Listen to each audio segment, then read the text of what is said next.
These are the top stories up to this hour. President Carter takes his strongest stand yet on the Iranian crisis. Bolivia's new president is on the way out. Results of that computer survey on alternative ways to integrate LA schools have been released, and we have the results. George Meany says goodbye, and Arnold Miller steps down. Details on those and other stories, plus Rusty Rostvold on the economy, and Chuck Walsh with his review of the new movie Running. All coming up next on the 10 o'clock news for Thursday, November 15th, 1979. We make life easy and a lot of fun. Welcome to Weber's World. One of the most famous names in home entertainment is Quasar. Get an exciting buy on Quasar right now at Weber's World Discount TV and Appliances. From the smallest of Quasar portable TVs to the largest of widescreen models, and record from all of them on a Quasar videotape recorder. What do you want? You'll get it all at Weber's World, 333 South Euclid in Anaheim. Weber's World. Welcome to Weber's World. Now get a $1,500 dealer rebate on the fabulous Trans Van at Prince Royal Coaches. The Trans Van is the mini motorhome that gets 500 miles on a tank of regular gas. It sleeps 4, toilet, shower, and 4-wheel drive available. Come see the Trans Van and get a $1,500 dealer rebate. Including your rebate, prices start at $99.50, 10% down as long as 10 years to pay. Prince Royal Coaches in Hawthorne, La Habra, and call information for the new listing in Santa Ana. Fast-paced Western action at 11 tonight with Dale Robertson. This is Wayne Thomas inviting you to stay tuned now for the 10 o'clock news. Ah, the joys of sitting. But once a year, sitting can cost you money. Like now, it's year-end clearance time, and your Southern California Datsun dealers are cutting prices on their few remaining 79s. And when they're gone, they're gone. So get up and see your dedicated Datsun dealer. You can still sit. Just make a deal and sit in your deal. You don't always have to spend a lot of money to get quality tires, not if you're smart. That's why I always go out of my way to pick Winston tires. Of course, with all the neighborhood stores they have, I don't have to go very far to find the ones I want. Hey, those look like real good tires you got there. The best. Winston tires. Sam's, huh? Listen, instead of ripping them off, next time, why don't you just try buying them? They're not that expensive. I'm saying, Winston, and my tires are something valuable, but you can afford them. Melba Moore, Clifton Davis, and Kurt Wiles Lost in the Stars, Saturday night at 9.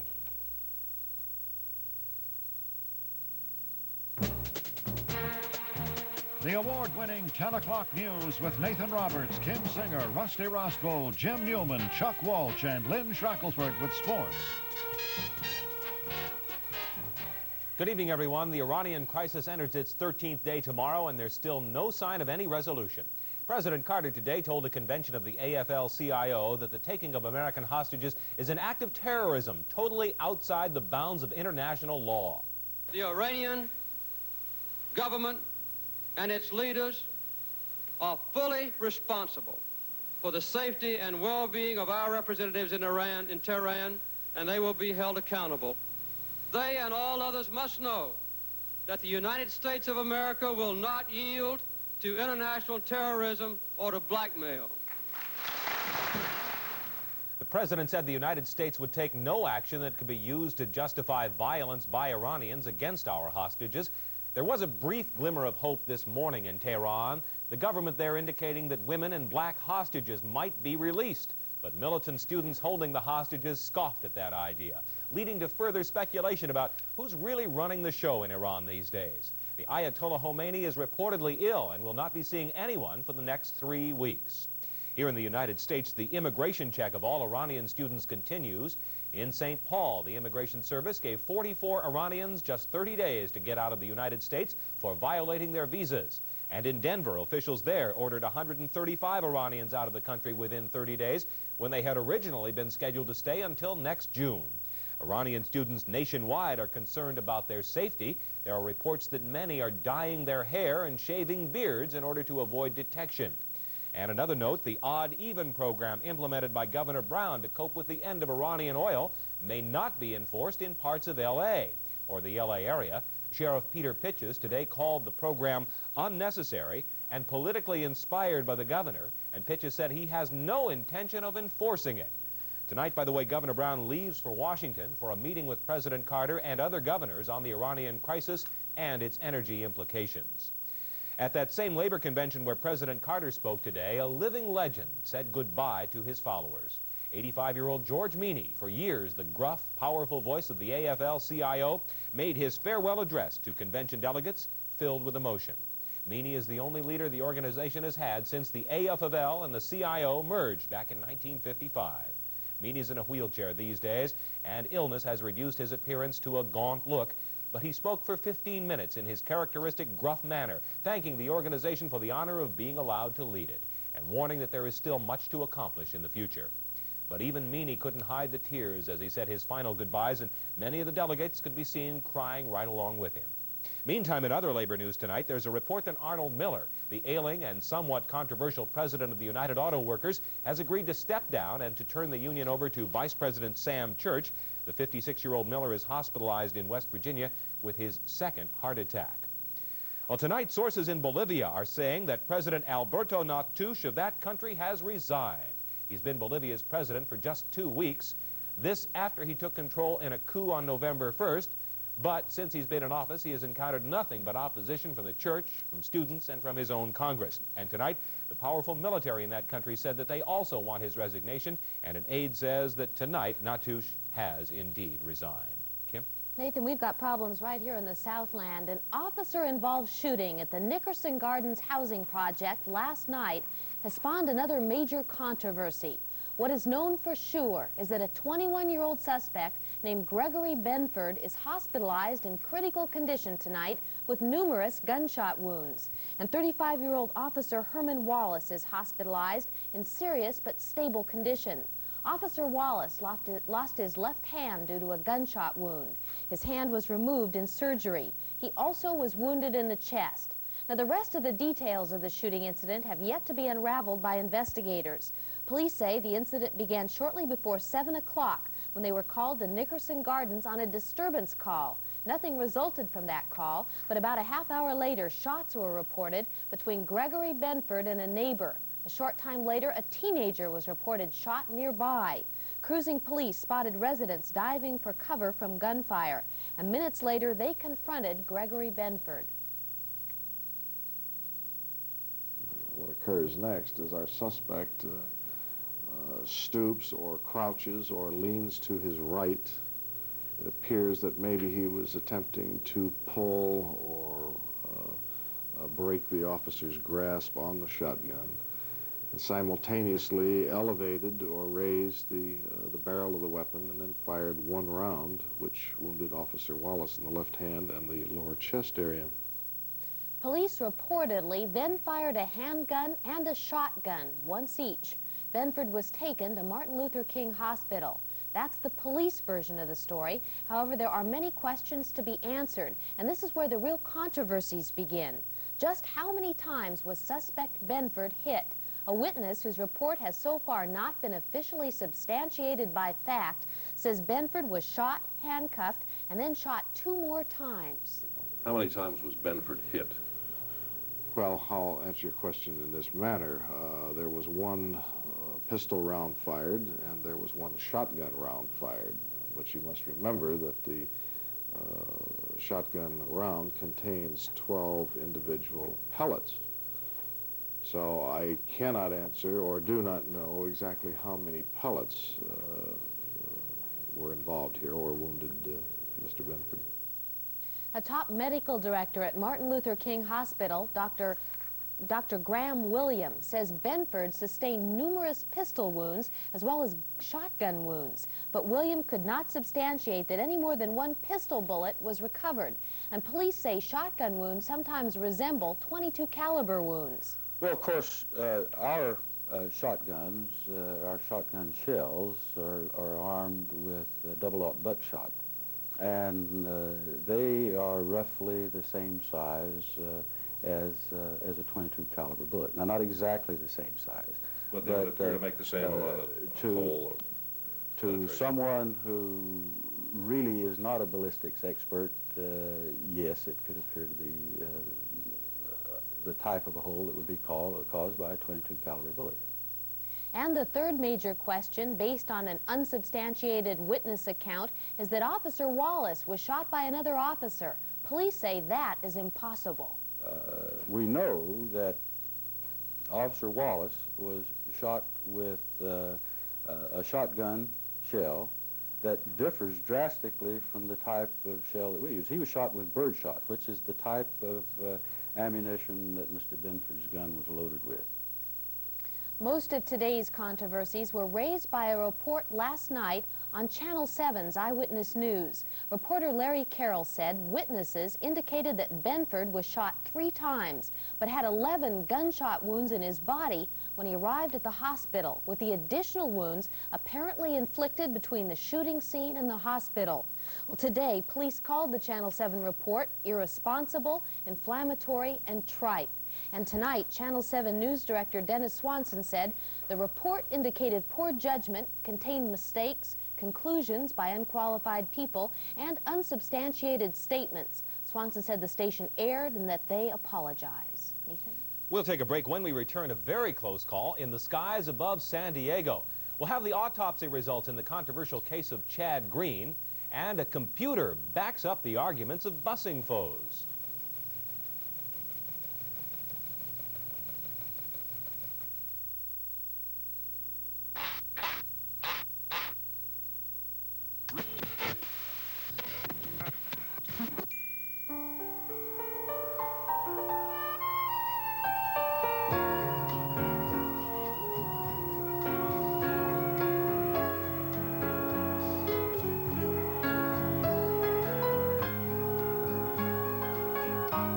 Blooming with beautiful music. KJOY FM 99. Every day's a savings day at Thrifty Drug and Discount Store. Your dollar buys you more at Thrifty.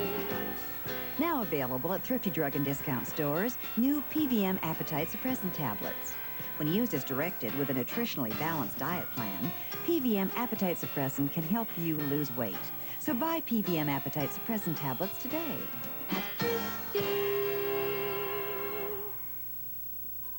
Tom, there's little Softy. So? So let's get some nice and soft. What's so great about nice and soft? It's softier. Softier? It's more than just soft. Here, feel it. Wouldn't you say it's softier, Tom? I'd say it's very, very soft. Nice and soft bathroom and facial tissues.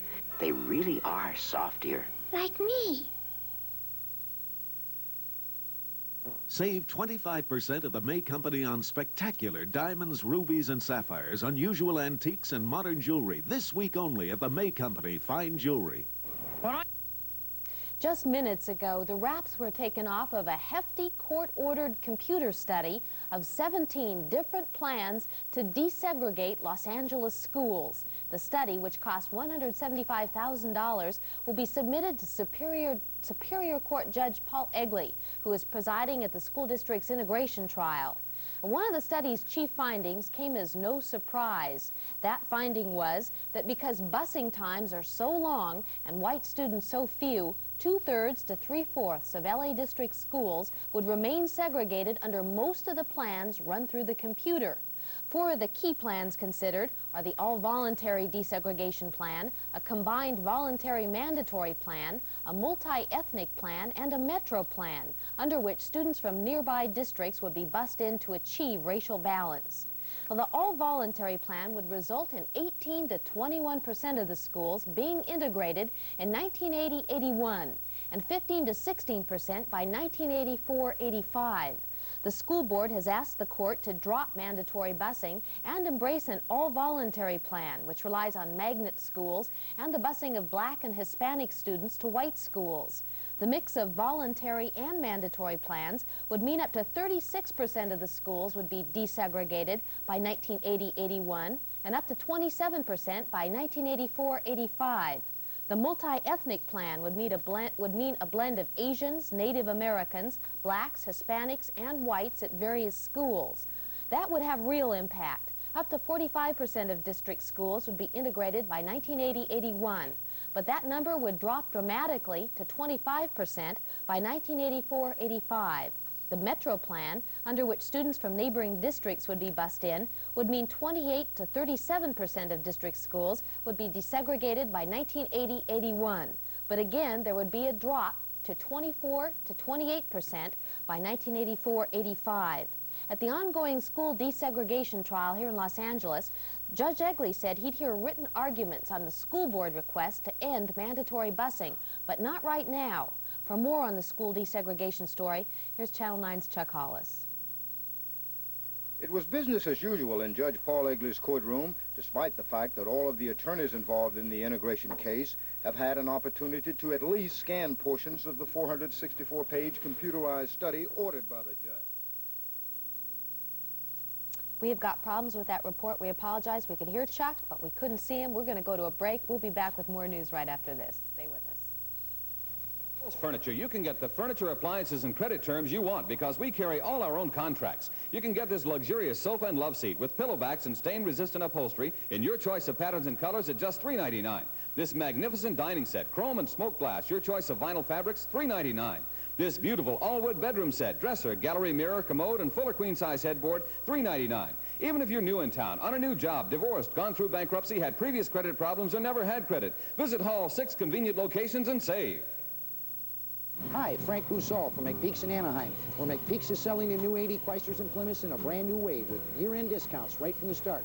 For example, this week, every full-size 1980 Chrysler Newport in stock discounted a whopping $1,300 from the factory sticker. Or economy trucks like the Plymouth Arrow. This week, forget the factory sticker, ask to see the invoice, add a measly $199. That's unbelievable savings. That's McPeaks in Anaheim. We're just off the Santa Ana Freeway at the Ball Road exit and only a half-mile east of Disneyland. My friends, let's clean up America with my Tough and Ready, the one paper towel that works twice as hard. Look, put a leading towel and Tough and Ready against a dried-on mess, and it's my Tough and Ready that has the strength, absorbency, and your ability to work twice as hard. Ladies and gentlemen, I give you the winner, Tough and Ready! You saw it. Tough and Ready is the one towel that works twice as hard. We now have that report on the school desegregation story from Chuck Hollis. Here goes. Keep your fingers crossed. It was business as usual in Judge Paul Egley's courtroom, despite the fact that all of the attorneys involved in the integration case have had an opportunity to at least scan portions of the 464-page computerized study ordered by the judge. One of the first things school board attorneys did in court was to ask Judge Egley to invoke Proposition 1, the so-called anti-busing amendment, into the trial. They are not asking that the mandatory busing be stopped immediately, but rather that the proposition become a part of the overall hearing. As for the Hamilton-Rabinovich study, a computerized evaluation of how successful or unsuccessful desegregation would be using any of 4 different approaches, reactions ran from being pleased to uncertainty to unhappiness. That it is really bearing out what we've been saying all along, that the all-voluntary plan could work. It could desegregate the schools. And while we may not have as many schools desegregated as under the multi-ethnic or voluntary mandatory plan, we still would desegregate enough schools to make it worthwhile. And we would do it with the community support. That's the key factor. And obviously, with community support, we would have integration work. And I think trying to solve or predict human relationships by way of machine is a little chancy. We've had desegregation programs in hundreds of cities around the United States, all with dire predictions, and I think for the most part they've been working out very well. My analysis will have to look at and see whether in fact they have measured exactly what we wanted to be measured in terms of a tri-ethnic plan, and whether they've measured what the board wanted to be measured in terms of an all-voluntary plan. And once I look at that and I try to get a sense of whether or not they're really saying what we think they're supposed to be saying, then I can give you an opinion as to whether it's favorable or not favorable. My impression is that when you put nothing into a computer, you get nothing out. It's as simple as that. It's as simple as that. The plans that were put into the computer have no relationship whatever to anything that the petitioners and the integration project in this case have suggested. This computerized document will not make its way into Judge Egley's courtroom until December 17th. All of the lawyers involved in the desegregation case say that it will take that long to study the document and prepare for oral arguments in court. This is Chuck Hollis, Channel 9 News. In other news tonight, the doctor who performed the autopsy on Chad Green says he doubts Laetrile contributed to the boy's death. 3-year-old Chad had been suffering from leukemia. Against Massachusetts court orders, his parents took Chad to Mexico for Laetrile treatments, and they stopped doctor-prescribed chemotherapy. But when Chad died a few weeks ago, opponents of Laetrile charged the boy's life was shortened because of the controversial drug. But the autopsy is reported to have turned up no proof to substantiate those charges. In the third day of the Santa Ana trial of Theodore Frank, who's accused of the brutal rape murder of 2.5-year-old Amy Sue Seitz, a deputy L.A. County medical examiner testified that the little girl was still alive when she was tortured with vice grips during her murder. The dead girl's mother, who left the courtroom in tears yesterday, was not in court today, fueling speculation that she has decided not to attend any more of the trial. A dramatic near miss in the skies above San Diego. It was almost a recreation of that San Diego air crash last year. A Western Airlines jetliner came within 100 feet of colliding with a private plane last Friday night. The pilot of the small plane says the jet was so close that when he looked out, he saw what he called this big red W, the logo of Western Airlines, filling up his window. The Federal Aviation Administration is investigating this near miss. A massive 30-million-gallon oil slick is threatening the Turkish coast near the entrance of the Bosporus Strait after a Greek freighter rammed a Romanian tanker that exploded. 3 Romanian sailors are known dead, 47 others missing. No one on the Greek ship was hurt. The collision led to an explosion that shattered windows in hundreds of buildings near the site. The captain of the Greek ship has been detained because of evidence indicating his vessel was on a faulty course. A British plan has been accepted by both sides in the Zimbabwe-Rhodesia peace talks in London. That plan calls for an interim administration run by the British until a representative government can be set up in that country. Approval of this plan raises hopes that the war that has ravaged Zimbabwe-Rhodesia may soon be over. The next step at the peace conference is to negotiate a ceasefire. Optimists hope that can be accomplished in about 2 weeks, but others are warning there's still going to be some very difficult bargaining ahead before anything is settled. And there's a new spy scandal in England. British Prime Minister Margaret Thatcher today told Parliament that Sir Anthony Blunt, who took care of the royal family's art collection for 27 years before retiring in 1978, was a Soviet spy in World War II while he was working for British intelligence. Thatcher revealed that the now 72-year-old Blunt confessed his role as a double agent in 1964 after first winning immunity from prosecution. But he continued to serve as the royal family's art expert because there was nothing classified about that work. Blunt is shown here in a 1959 photo with Queen Elizabeth. Prime Minister Thatcher was forced to reveal what everybody already seemed to know about Blunt after opposition Labour Party members asked about him after reading of his role in a magazine. Now, Buckingham Palace followed up quickly on the Prime Minister's announcement, stripping Blunt of his knighthood. As for Blunt, who was connected to 3 other notorious British double agents, well, the now retired art expert had no comment. He was said to be on holiday in Italy. Kim? Here in the Southland, Nathan, sheriff's homicide detectives still are not certain tonight whether a shooting incident that they are investigating is murder or suicide. The case involves a teenage girl who was found shot to death in Linwood. Sheriff's deputies responded to a phone call that there had been a disturbance at this home in the 10,700 block of Standard Street. The deputies found the body of a young girl who had been shot once in the head. They are not saying who called them or whether a man they took into custody for questioning lived at that address. Neighbors did say that this afternoon, just before deputies arrived, there were noises coming from the house, the noise of something breaking. Approximately 2 hours ago, the Linwood Station received a call of an assault victim, possible gunshot, at this address here on Standard Avenue in the city of Linwood. Deputies responded here and talked to a gentleman who was standing outside of the house, who now is at Linwood Station for questioning, who said a girl was inside the house had been shot. Deputies went inside and found a young female dead on the floor from an apparent gunshot wound. At this time, I have no idea what her name is or if she lives here, as we're still in the initial stages of our investigation. The man found at the home, whose identity has not been disclosed, is still in custody tonight. And in other news, business-related crime is on the rise in the Crenshaw district. It's up 12.5% from last year. In fact, the Crenshaw Shopping Center suffers one of the highest crime rates of any shopping center in the city. With that in mind and the Christmas shopping season almost here, merchants in that area are taking lessons in crime prevention. Their teacher, the Los Angeles Police Department. At various seminars, like this one today, shopkeepers are learning how to identify phony license plates, false checks, and how to minimize shoplifting in their stores. However, the turnout has been extremely low. Only 14 of the more than 300 area merchants showed up today. The LAPD says the merchants literally cannot afford to miss these seminars because they've got a lot to lose. The LAPD called today's low turnout extremely disturbing. One good burglary is going to put them out of business. They're going to go bankrupt. The LAPD does say that they are planning to hold more seminars as Christmas gets closer. Nathan? We'll take a break. When we come back, we'll be looking into what effects Proposition 2 is having on mortgage rates. So far, so good.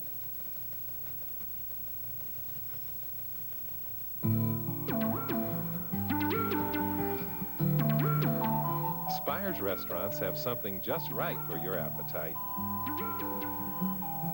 A wide assortment of good-tasting food. You can't get better food for less. Like the Friday, Saturday dinner special. New York steak, soup, salad, potato, roll, and beverage. Just $3.85. Spires, always something special. The fabulous 1980 Cadillacs are here, and you can view these luxurious automobiles now at Coast Cadillac in Long Beach. Right now, Coast Cadillac is clearing out the remaining stock of 79s, and this is a golden opportunity to save substantially on a brand new 1979 Cadillac. Here's one example, a 1979 Coupe de Ville, an outstanding value at just $11,414. When you think savings, think Coast. Coast Cadillac, Willow and Redondo. We're in Long Beach. Every day's a savings day at Thrifty Drug and Discount Store. Your dollar buys you more at Thrifty. Royal Persian henna hair products bring exotic beauty and luster to your hair with a neutral henna formula that won't change hair color. Buy Royal Persian henna shampoo and conditioner, just $2.66 each. And hairspray, just $2.09 through Tuesday.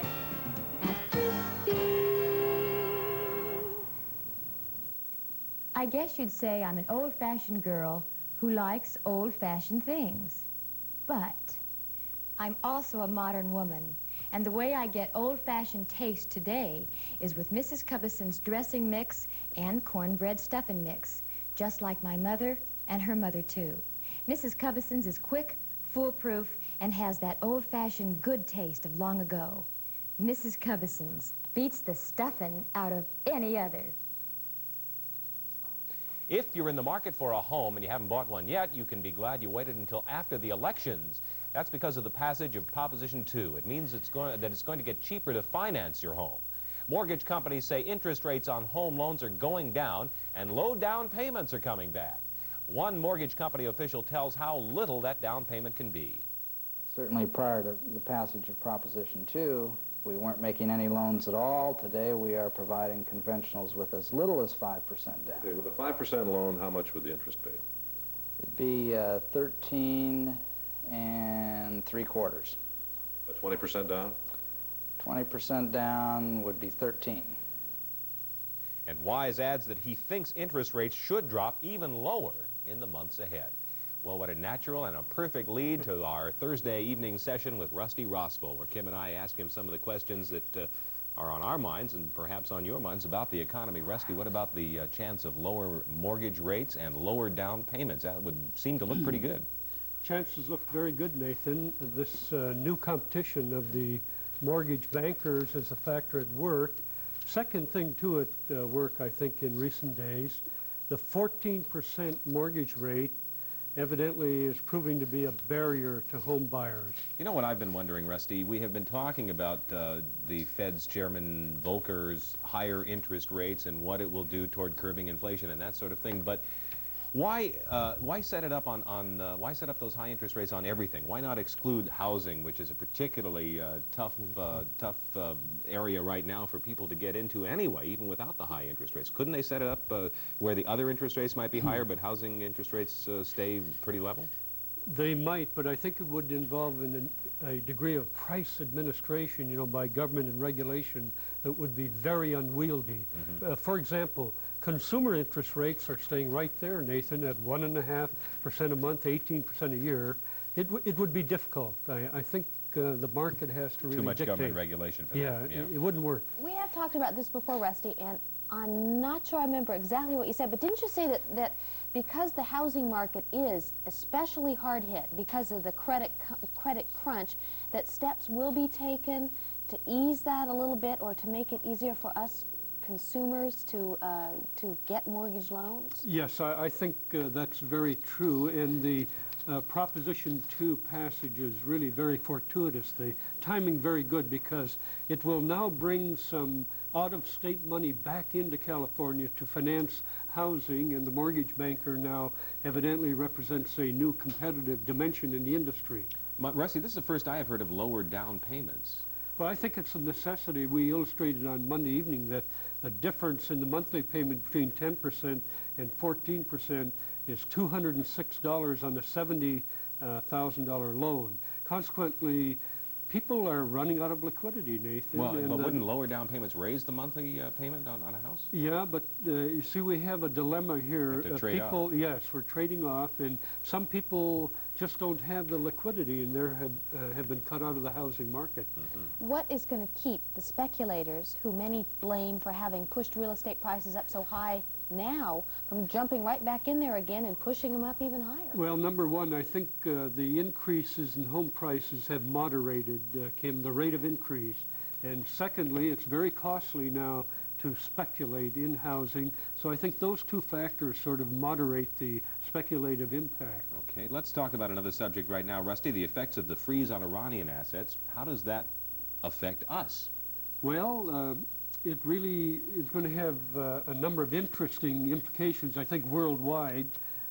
There's a negative side, Nathan. For example, other nations may look upon the dollar, less charitably because of that. So there are two blades to the scissors. I mean, that impact would be the administration has made it pretty clear they're only dealing with Iranian assets, yes. though, right?